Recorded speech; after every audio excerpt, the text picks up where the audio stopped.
The history of video games, like the history of most fiction, isn't exactly overflowing with phenomenal representation of the LGBTQ+ community.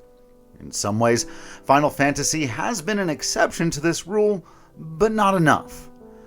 Being ahead of the curve is a tough thing for a cishet white man to give this series credit for when the curve is so unimpressive.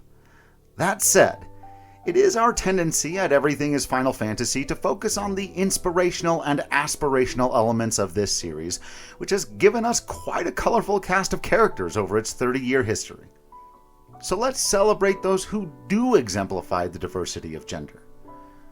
My name is Drew Kriesman, and these are why non-gender specific Final Fantasy characters are awesome. Let's begin at the beginning. In the very first Final Fantasy, the Heroes of Light were gender non-specific.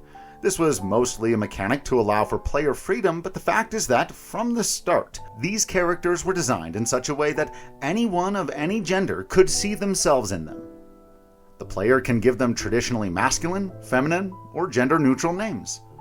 The series would go on to develop a reputation for androgynous and ambiguous characters, even for those who present as cis, or those whose gender identity and/or sexuality is never clarified.